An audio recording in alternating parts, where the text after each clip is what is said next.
Kita membahas Israel yang akan mengadakan latihan militer untuk menyerang Iran dan mendiskusikan Turki sebagai senjata rahasia Rusia melawan NATO. Sahabat semua, memahami geopolitik itu sangat penting untuk menempatkan Indonesia sebagai global player, bernegara dan berswasta. Itu bila tidak pas benar pemahamannya akan membuat pejabat negara berbisnis untuk kepentingan kelompoknya saja. Dalam diskusi kali ini kita akan membahas geopolitik lebih luas lagi karena selama 20 tahun terakhir di Indonesia kita kekurangan pemahaman geopolitik kawasan dan geopolitik dunia tentunya. Masyarakat yang diarahkan beritanya di koran dan di media lebih memahami yang populis, yang terkenal dan lokal hanya di sekitar dalam negeri Indonesia saja. Efek sinetron dan gosip artis serta media mainstream ambil posisi politik atau dibayar diarahkan pemahaman politiknya membuat kita masyarakat hanya menerima 20% informasi dunia, itu pun ambil sisi berita dari dunia barat, Amerika dan sekutunya saja. Mengarahkan informasi memang sudah terjadi dalam 20 tahun ini, khususnya beberapa tahun belakangan ini. Ini semua kesengajaan strategi politik penguasa dan hal itu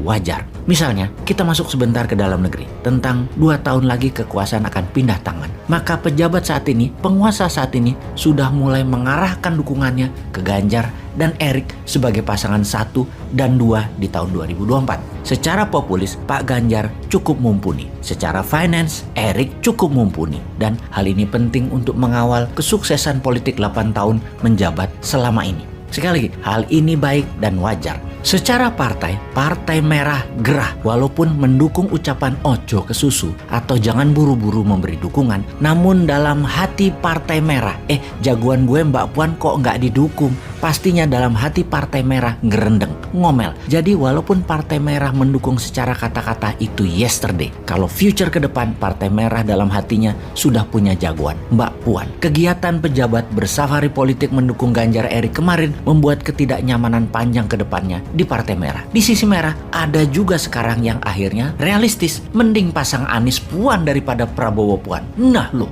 Ganjar Erik versus Anies Puan di 2024. Itu namanya politik dalam negeri, bukan geopolitik. Kalau geopolitik kawasan misalnya, kita harus tahu ada beberapa negara baru muncul di tetangga kita. Kita mau ambil posisi apa? Lalu Perdana Menteri Australia yang baru, itu teman Indonesia atau seperti yang lalu-lalu menganggap Indonesia adalah threat from the north? Atau tindakan Singapura melarang UAS masuk ke Singapura itu bagian dari tekanan Amerika atau memang kebijakan dalam negeri Singapura? Nah, hal seperti ini penting untuk difahami bagi Indonesia sebagai langkah geopolitik kawasan agar tidak dikendalikan negara lain. Memahami geopolitik kawasan dan dunia, semua itu penting di dalam membuat Indonesia kelak menjadi negara superpower di tahun 2045. Atau hanya membuat Indonesia jadi negara pasar untuk membeli produk-produk hasil negara lain. Atau juga hanya jadi negara penyuplai bahan baku mentah seperti selama ini. Indeks manufaktur dan produksi industri hampir dikatakan tidak tumbuh. Hasil tambang, pertanian, dan perikanan kalau tidak diolah sebagai bahan jadi atau bahan setengah jadi, ya tidak ada nilai tambahnya. Jangan mengatakan kita GDP-nya meningkat dan besar kalau penghasil GDP tersebut adalah perusahaan FDI asing dan usaha milik oligar. Jadi bersama channel ini kita memberikan wawasan tambahan, mungkin sedikit namun tujuannya agar sahabat menyadari potensi Indonesia yang belum digarap sempurna karena lemahnya memahami geopolitik luar negeri negara dan bangsa lain. Kita harus paham bagaimana Botswana, Switzerlandnya Afrika bermain di antara konflik dan negaranya tidak punya laut alias landlocked tapi bisa menjadi negara terkaya dan tercepat pertumbuhannya dalam 40 tahun terakhir. Memahami negara Nigeria, Tiongkoknya Afrika yang memfokuskan negaranya menjadi negara digital terdepan. Memahami mengapa negara-negara Nordik, negara utara Eropa kaya-kaya. Karena apa? Padahal tidak punya sumber daya alam. Memahami 5 negara Asia Tengah, memahami langkah Saudi dengan Aramco-nya, memahami gejolak di negara-negara selatan Pasifik, dan memahami kekeringan di Amerika Latin yang selalu membuat politik dalam negeri kawasan tersebut selalu ribut dan memilih menjadi penyuplai drug, obat-obatan terlarang seperti dilakukan juga oleh Thailand, Tiongkok, Myanmar, dan Afghanistan juga. Ketika Iran dalam beberapa bulan ini meningkatkan bantuan senjata ke Hamas di Palestina dan Hizbullah di Lebanon, maka Israel mulai menjadi agresif. Israel adalah negara kecil dengan wilayah hanya sebesar Pulau Madura, dikelilingi 18 negara musuhnya secara ideologi. Maka untuk terus hidup, Israel menggandeng Amerika dan Inggris selalu di belakang mereka. Jadi tidak heran di kawasan Timur Tengah tersebut Amerika dan Inggris selalu bercokol dengan dalil kendali atas minyak bumi dan gas alam.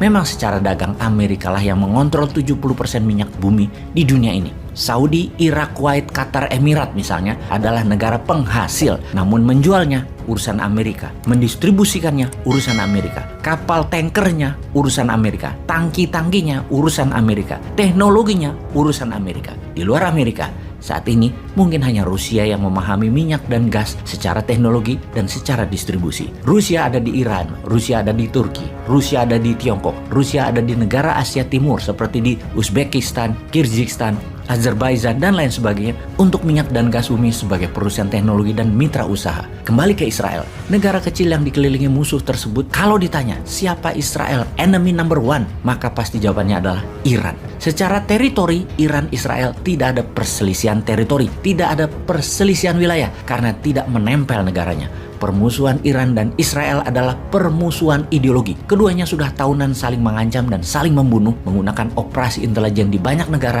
atas pejabatnya masing-masing. Bulan lalu, Ibrahim Raisi, Presiden Iran, terang-terangan mengancam Israel yang sedang menekan Palestina. Dan apa reaksi Israel kali ini? Israel mengadakan latihan perang-perangan di gurun dan menyatakan dengan jelas latihan perang ini untuk menyerang Iran.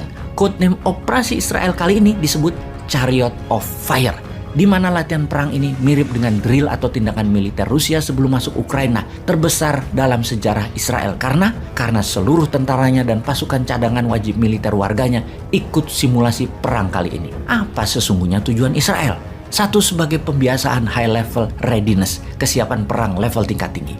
Dua, meningkatkan kapasitas tentara Israel. Dan ketiga, menyiapkan tentara Israel dan warganya untuk multi-front war dan perang jangka panjang jika semua ini terjadi. Israel mengatakan persiapan ini penting dan wajib dilakukan karena ancaman Iran makin meningkat karena memang Iran berencana menyerang Israel di masa Ibrahim Raisi ini serius digarap. Di mana jelas Raisi mengatakan Iran siap menyerang Israel kapan saja Iran mau lakukan. Just one wrong move Israel, Iran serang. Sementara di Yerusalem, sejak 2 bulan ini tegang. Suasana perang warga di bawah ancaman laras senjata Israel. Latihan militer itu akan diselenggarakan 29 Mei 2022 ini, di mana pasukan Amerika dan Inggris, bagian dari latihan perang tersebut, sudah hadirkan kapal induk, jet fighter, pesawat pengisi bahan bakar di udara, dan 3.000 tentara. Bahkan Joint Force Chief Army atau Panglima Tentara Gabungan Amerika mengirim Michael Kurilla akan ikut hadir dalam drill militer latihan perang kali ini. Sahabat, pesan apa yang kalian terima dengan informasi kali ini? Lalu Indonesia harus bagaimana?